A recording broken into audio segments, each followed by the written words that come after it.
The most dangerous words in life are not, I failed. They are, I'll start tomorrow. Tomorrow when you have more confidence. Tomorrow when you have more money. Tomorrow when you know exactly what you're doing. Tomorrow when you're no longer afraid. But tomorrow is a clever thief. It doesn't steal your dreams in one night. It takes them quietly, one postponed day at a time. And one day you look back and realize something painful. You were not waiting for the right moment. You were waiting for permission to begin. Maybe you're doing the same thing. There is something you want to start, a business, a new skill, a YouTube channel, a healthier life, a dream you've been carrying for years. But every time you get close to taking the first step, your mind gives you another reason to wait. What if I fail? What if people laugh? What if I'm not good enough? So you wait and wait until waiting starts to feel safer than living. This is the story of a young Japanese man named Haru who spent years preparing for a dream he never actually started. Haru lived in a quiet coastal town in Japan, surrounded by mountains, narrow streets, small wooden houses, and the sound of waves breaking against the shore. He worked at his father's repair shop.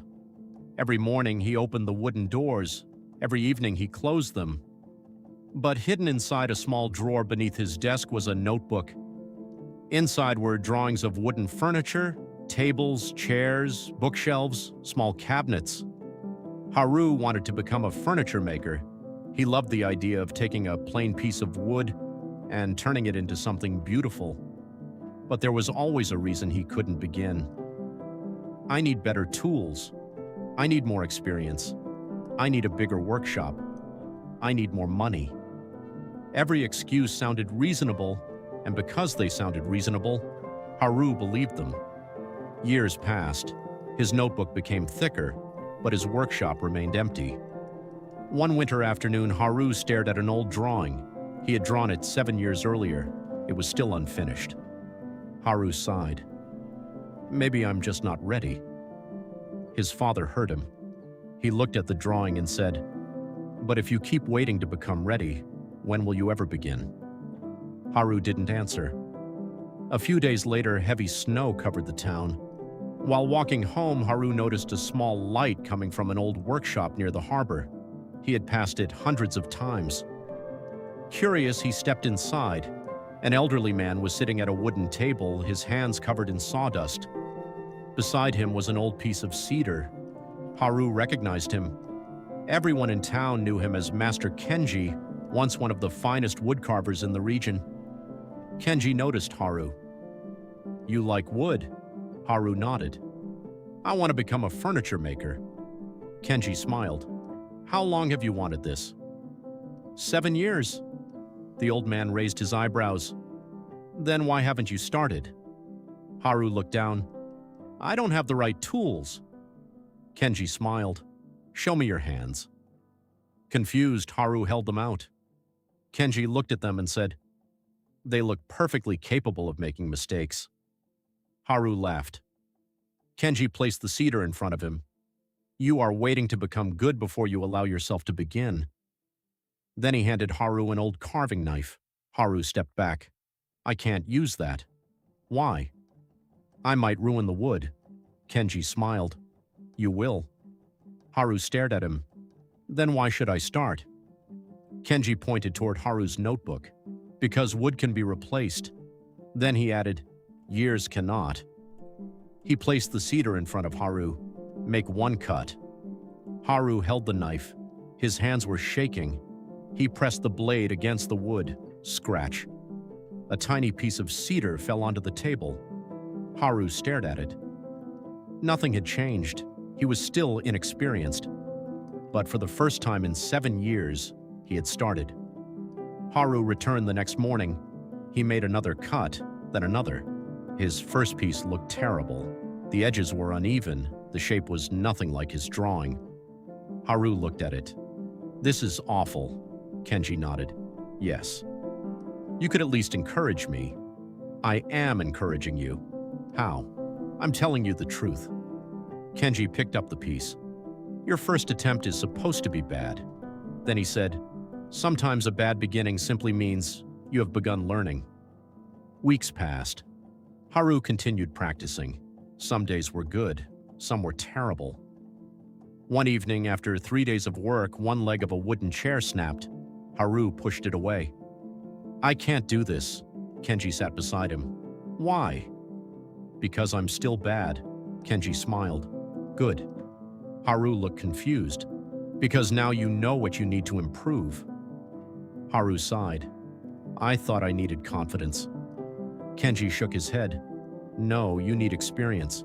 And experience only comes after you do the thing you are afraid to do." Then he said, "Confidence doesn't usually arrive before action. It arrives because of action." From that day, Haru changed his goal. He stopped trying to become a great furniture maker. Instead, he made himself one promise. 1 hour every day, even if he was tired, even if nobody noticed, even if the work looked terrible. 1 hour, that's all. Some days he carved, some days he studied, some days he simply practiced, but he showed up. After 1 month, he wasn't great. After 6 months, his work was better. After 1 year, people began noticing. Not because Haru suddenly became talented, but because thousands of small attempts had quietly changed him. His hands became steadier, his eye became sharper, and something else changed too. Haru no longer needed to feel ready. He had learned something much more valuable. Starting was what made him ready.